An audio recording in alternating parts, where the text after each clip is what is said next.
नमस्कार दोस्तों, welcome to बेटा। आज हम बात करने वाले हैं इंडिया के सबसे पॉलिटिकली इंटेंस स्टेट जो है वेस्ट बंगाल की। जैसा कि आप जानते हैं कि वेस्ट बंगाल में इलेक्शंस आने वाले हैं 23 एंड 29 अप्रैल को, 2 फेज में वहां पर इलेक्शन होने वाला है। तो आज हम बात करेंगे सिर्फ इलेक्शन की नहीं, लेकिन बंगाल के एक पूरे पर्सपेक्टिव की, जिसको हम हिस्टोरिकली भी जानना चाहिए कि बंगाल का हिस्टोरिक डीएनए क्या है। अगर हम बंगाल के बारे में अगर हम सब बात करें तो हमको 100 साल पहले से स्टार्ट करना पड़ेगा। जो 1905 एक जो मेजर एक पार्ट था बंगाल की हिस्ट्री का, जिसमें लॉर्ड कर्जन जब जो इंडिया के वाइसरॉय थे, उन्होंने एडमिनिस्ट्रेटिव रीजंस बोल के बंगाल का पार्टीशन किया। जबकि वो एडमिनिस्ट्रेटिव रीजन कम था, पॉलिटिकल रीजन ज्यादा था।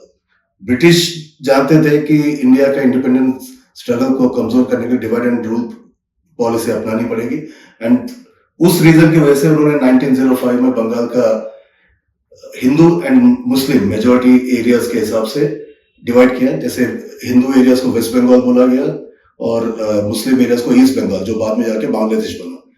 इसका जो इम्पैक्ट पड़ा बंगाल के, उसमें एक इमोशनल इम्पैक्ट भी था, जहां पे इतने सालों से एक बड़ा स्टेट जहां पे लोग सब साथ रहते थे, जब एक रिलीजन के नाम पे डिवाइड किया गया तो एक डिवाइसिव वहां पे जो है एक रूट्स वहां पे पनपने लगी, जहां पे हिंदूज एंड मुस्लिम्स के बीच में डिवाइड बढ़ता गया। इसको रोकने के लिए बहुत कोशिश की लोगों ने, मैसिव मूवमेंट किए। जो लोग पार्टीशन नहीं चाहते थे, यहीं से जो है इंडिया का स्वदेशी मूवमेंट जिसे हम लोग कहते हैं, बाद में जाके महात्मा गांधी ने भी इसको आगे ले जाया। यहाँ से स्टार्ट हुआ जब लोगों ने कि ये समझा कि ब्रिटिश जो है डिवाइड एंड रूल पॉलिसी अपना रही है, तो उसको काउंटर करने के लिए स्वदेशी मूवमेंट, जहां पे ब्रिटिश प्रोडक्ट्स का और ब्रिटिश कपड़ों का बॉयकॉट करना स्टार्ट किया। इसका इम्पैक्ट बंगाल की इकोनॉमी में ये गिरा कि वहां पे जो है लोकल जो थे बिजनेस पनपने लगे, जैसे कपड़ों का बिजनेस हो गया या दूसरा लोकल इंडस्ट्रीज प्रमोट होना। नेशनलिज्म जो है बिजनेस के थ्रू नेशनलिज्म भी बढ़ा वहां पे। और इसमें जो है ब्रिटिश जो वायसराय थे तब 1911 में जब प्रेशर हुआ, जब उनको ये लगा कि ये जो है इम्पैक्ट हमको रिवर्स कर रहा है, तो उन्होंने 1911 में अगेन बंगाल का यूनिफिकेशन किया। मतलब दोनों जो ईस्ट बंगाल वेस्ट बंगाल थे उनको यूनाइट किया। तो ये उनका जो था एक फेल हुआ, बट इसका एक इम्पैक्ट ये पड़ा कि कम्युनल डिवाइड हो चुका था। कुछ सब तक पे ऐसे बन गए थे हिंदू कम्युनिटी और मुस्लिम कम्युनिटी, जो एक दूसरे हेटेड स्टार्ट हो गया। तो जो डिवाइड एंड रूल का जो सीड था ब्रिटिश एम्पायर ने, वो वहां पे कहीं पे लगभग जो है इसको कर दिया था वहां पे। तो इसका इम्पैक्ट आगे हमको ये गिरा कि जब 1947 में जब इंडिपेंडेंस इंडिया बना एंड इंडिया और पाकिस्तान का जब पार्टीशन होना था, तो ईस्ट बंगाल जो ऑलरेडी पहले भी एक बार डिवाइड हो चुका था, तो पाकिस्तान ने डिवाइड किया, डिसाइड किया, मांग की कि हमको ईस्ट बंगाल हमको दिया जाए। और उसी तरह से जो है जो ईस्ट बंगाल था उसको ईस्ट पाकिस्तान के नाम पे डिवाइड किया गया, जो बाद में जाके फिर 1971 में बांग्लादेश बना। तो एक बंगाल की कम्युनल हिस्ट्री है, जिसको हम 1905 से लेकर 1947 फिर बाद में 1971 तक देखते आए हैं, जहां पे हिंदू मुस्लिम डिवाइड वहां पे था, जो इसके डीएनए में आ गया था। लेकिन 1997 बंगाल की हिस्ट्री में सबसे बड़ा एक जो लैंडमार्क आप बोल सकते हैं कि एक वहां पे जो लेफ्ट गवर्नमेंट ज्योति बासु के नेतृत्व में सीपीएम ने लेफ्ट फ्रंट गवर्नमेंट वहां पे जो बनाई, जो अगले 34 ईयर्स में 34 साल तक वहां पे रही। और ज्योति बासु इंडिया के लॉन्गेस्ट सर्विंग चीफ मिनिस्टर थे परसों तक, बाद में सिक्किम के सीएम में रिकॉर्ड तोड़ा। ज्योति बासु कंटिन्यूसली 23 ईयर्स 23 साल बंगाल के सीएम रहे। बंगाल का जो लेफ्ट का जो इतिहास रहा 34 ईयर्स का, उसमें आप देखेंगे तो अचीवमेंट्स आप अगर देखो, लैंड रिफॉर्म्स और रूरल एम्पावरमेंट।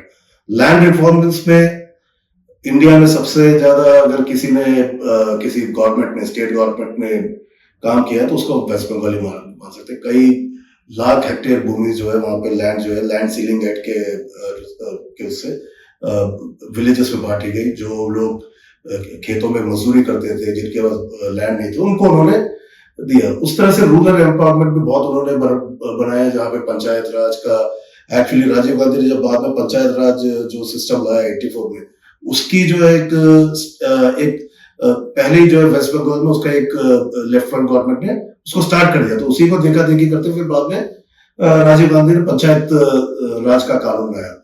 तो लेफ्ट फ्रंट गवर्नमेंट ने इन दो जगहों पे बहुत अच्छा काम किया, लैंड रिफॉर्म में और रूरल एम्पावरमेंट में, जहाँ पे गांव में बहुत अच्छा डेवलपमेंट हुआ। काफी लोग जो जो जागीरदारी व्यवस्था उसको खत्म किया गया। लोग जो जिस भूमि में काम करे तो उनका हक बनता था। लेकिन वहीं पे दो चीजें जो बंगाल को नुकसान पहुंची लेफ्ट फ्रंट में, ये हुआ कि इंडस्ट्रियल डिक्लाइन हुआ। जो बंगाल एक समय में टेक्सटाइल बिजनेस में ऑलमोस्ट पूरे वर्ल्ड में फेमस हुआ करता था, ना इंडिया में, जहां से ब्रिटिश कपड़े जाया करते थे, उस बंगाल का जो टेक्सटाइल इंडस्ट्री है इस दौरान खत्म हुआ, जिसमें बहुत सी चीजें हैं, यूनियन हुआ या कैडर सिस्टम, पार्टी सिस्टम, जिसने इंडस्ट्री को डिक्लाइन किया, जिससे अर्बन एरियाज में जॉब्स की बहुत क्राइसिस होनी शुरू हुई और लोगों ने जो है बाहर जाना शुरू किया। तो ये जो इम्पैक्ट पड़ा वहां पे, जो पार्टी, कैडर और गवर्नमेंट का जो एक नेक्सस बन गया था कि पार्टी गवर्नमेंट से ऊपर है और गवर्नमेंट को जो है सिर्फ पार्टी के वर्कर्स चला रहे हैं, और एडमिनिस्ट्रेटिव बहुत बड़ा वहां पे लॉस हुआ, जिसकी वजह से लोगों में एक ही इम्पैक्ट हुआ कि हम आगे जो है बंगाल का डेवलपमेंट रुक गया था। तो इसकी वजह से, और इसका जो एक और इम्पैक्ट गिरा जब नंदीग्राम और सिंगूर का जो एक एपिसोड हुआ 2008-9, उसमें जब बुद्धदेव भट्टाचार्य सीएम बन गए थे, जब उन्होंने सिंगूर में एक इंडस्ट्रियलाइज करने का एक ट्राई किया कि चलो बंगाल को हम आगे जो है इंडस्ट्रियलाइजेशन की तरफ लेके जाते हैं, तो सिंगूर नंदीग्राम में उन्होंने टाटा नैनो के लिए फैक्ट्री बनाने के लिए टाटा को जो जगह दी थी, वहां पे जो है किसानों का बहुत मैसिव तरीके से किसानों ने जो इसका वो किया, और उनके सपोर्ट में आई ममता बनर्जी जो ऑलरेडी पहले कांग्रेस में हुआ करती थी, बहुत ही फायर ब्रांड लीडर थी। राजीव गांधी के बहुत ही नजदीक थी ममता बनर्जी, जिन्होंने राजीव गांधी ने उनको यूथ कांग्रेस प्रेसिडेंट भी बनाया था एक जमाने में।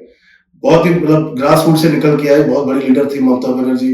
लेकिन राजीव गांधी के मरने के बाद उनको कांग्रेस से साइडलाइन किया गया, उनको उस तरह से कांग्रेस में जब तवज्जो नहीं मिली, तब उन्होंने जो है कांग्रेस से अलग होकर ऑल इंडिया तृणमूल कांग्रेस बनाई थी 90s में, लेट 90s में, और उन्होंने single handedly left front government Jyoti Basu और जो दिग्गज नेता थे बुद्धदेव भट्टाचार्य के खिलाफ बहुत ही अग्रेसिवली उन्होंने काम किया। उन्होंने जमीन से जुड़ी लोगों के पास गए, जो भी वहां पे जो कैडर्स और पार्टी का नेक्सस जो हो रहा था उसके खिलाफ उन्होंने बहुत काम किया, और उसका जो उनको फायदा ये मिला कि 2011 में 34 इयर्स का जो पुराना लेफ्ट फ्रंट का जो एक जिसे बोलते हैं बेस्टियन किला को उन्होंने ढा दिया, और ऐसा ढाया कि उसके बाद से आज तक वहां पे जो है सीपीएम का जो है बिल्कुल ही नाम निशान मिट गया है। वो एकदम मार्जिनल पार्टी बन गई है जो 3-4% वोट पे रह गई है।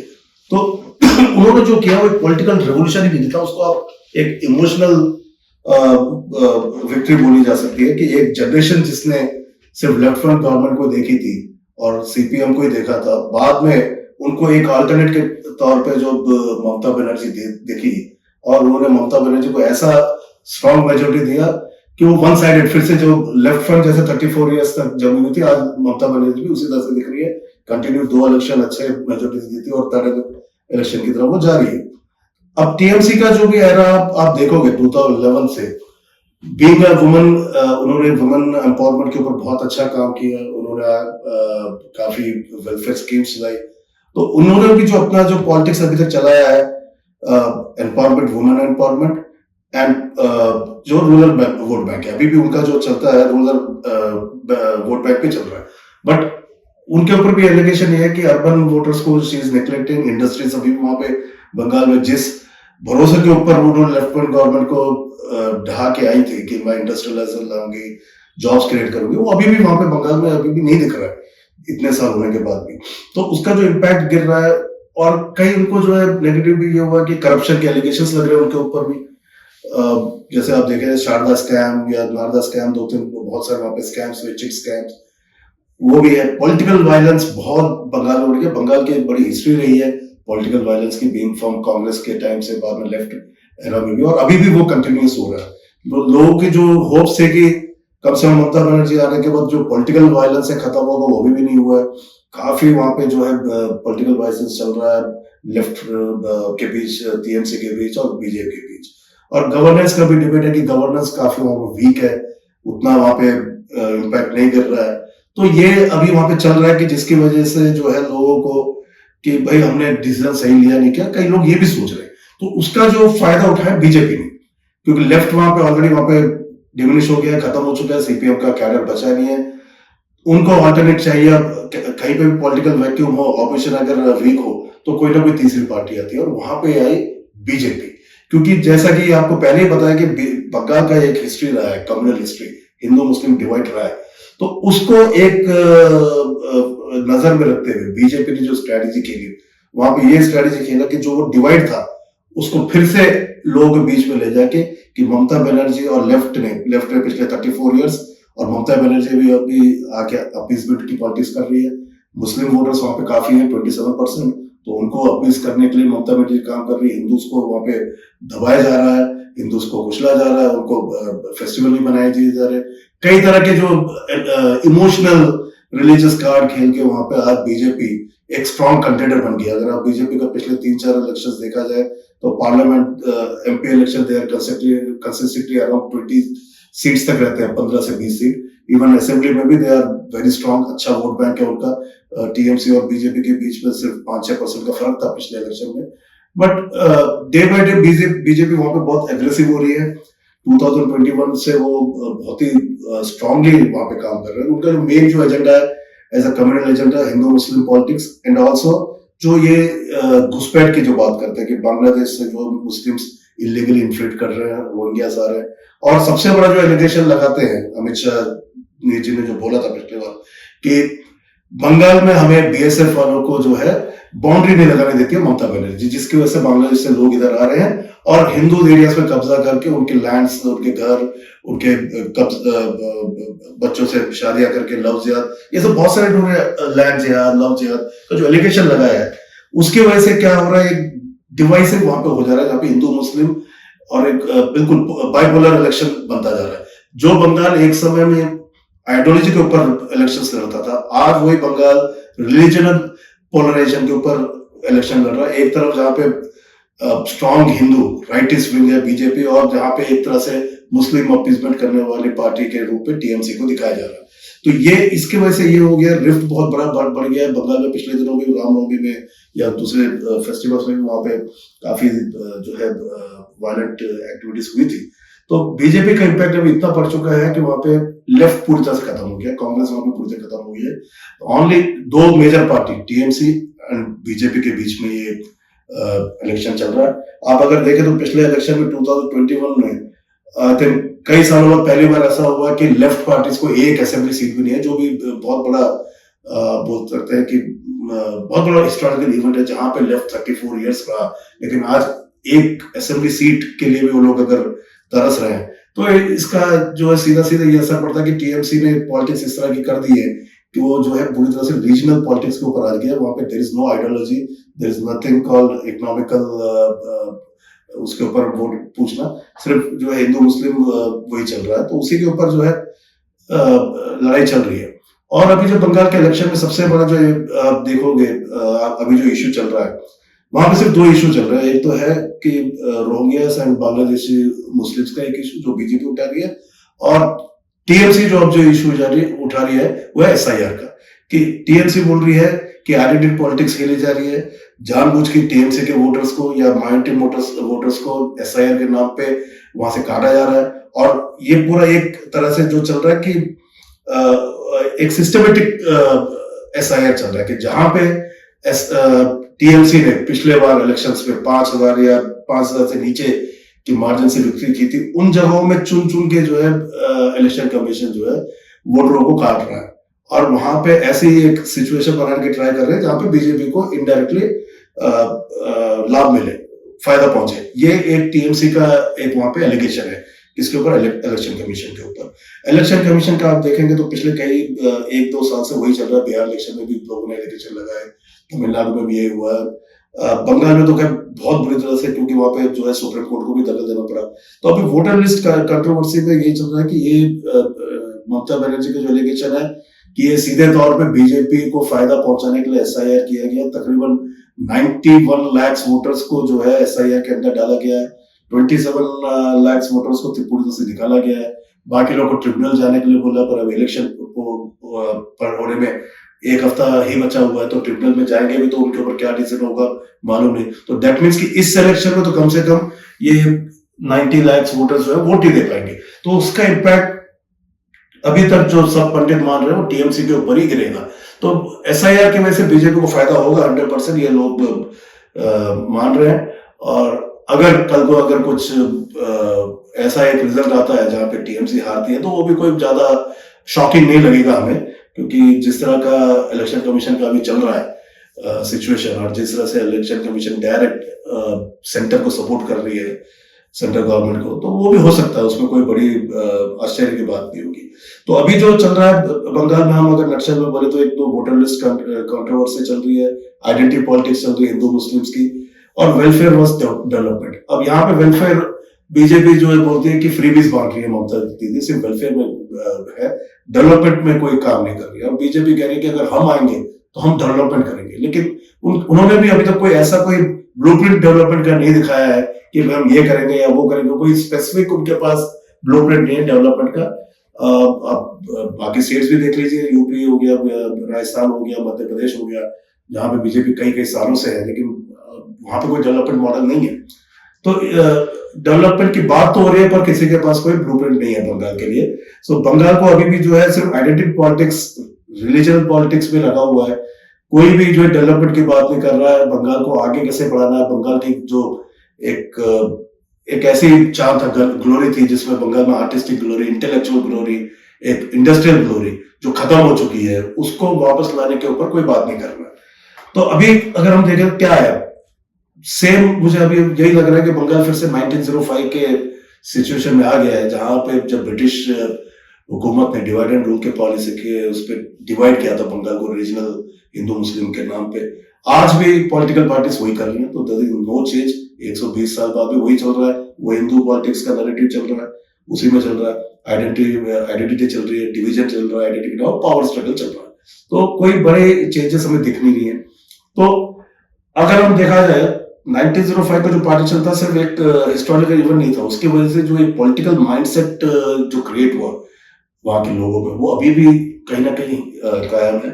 और इन दोनों पार्टियों ने उसको फिर से जो कुरेद के बाहर निकाल दिया है, तो उसका इम्पैक्ट बहुत बढ़ रहा है।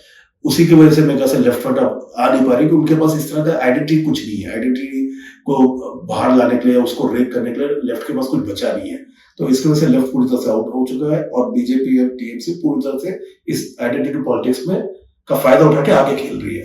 तो आज बंगाल के इलेक्शन में क्या बोले, रीजनल प्राइड एक चलेगा, रिलीजन चलेगा और आइडेंटिटी चलेगी। ये तीन इश्यूज काम कर रहे हैं, इसके अलावा और कोई इश्यू तो हमें दिख नहीं रहा है। अब अगर वेस्ट बंगाल को हमें समझना है तो सिर्फ आज की सिचुएशन से नहीं, हमें उसका हिस्टोरिकल बैकग्राउंड भी देखना पड़ेगा, उसको समझना पड़ेगा, तभी हम बंगाल को समझ सकते हैं। फ्रॉम पार्टीशन टू आज जो टीएमसी का जो रूल चल रहा है और जो बीजेपी के साथ उसका बैटल चल रहा है, तो ये कंटिन्यूस एक पॉलिटिकल स्टोरी है। लेट्स सी 4 मई को जब रिजल्ट्स आएंगे बंगाल के, तब कोई बहुत बड़ा चेंज होगा, या यही कंटिन्यू रहेगा, या टीएमसी अपने आप को अपना किला संभाल पाएगी ममता बनर्जी, या बीजेपी उसमें डेंट करेगी। लेफ्ट कुछ इमरजेंस कर सकता है क्या इस बार, जब जो पिछली बार 0 था, कम से कम असेंबली में एक कदम लगा सकता है, क्योंकि लेफ्ट ने इस बार काफी सिर्फ यूथ के ऊपर उन्होंने दाव खेला है। I think they are not looking for the victory, उनका उतना रिसोर्सेस नहीं है, उतना उनके पास पब्लिक सपोर्ट है, तो they are trying something new. So अब देखना पड़ेगा कि आगे 4th को क्या होगा। हम उसके ऊपर भी आपको अपडेट देते रहेंगे लगातार। आगे आने वाले दिनों में तमिलनाडु के इलेक्शन भी, उसके ऊपर भी हम एक एनालिसिस डालेंगे अपने चैनल में। अगर आपको ये प्रोग्राम आज का पसंद आया, आपको जो हमारे एनालिसिस पसंद है, तो हमारे चैनल को सब्सक्राइब कीजिए, बेयर टॉक। तो नेक्स्ट एपिसोड में मिलते हैं, बाय।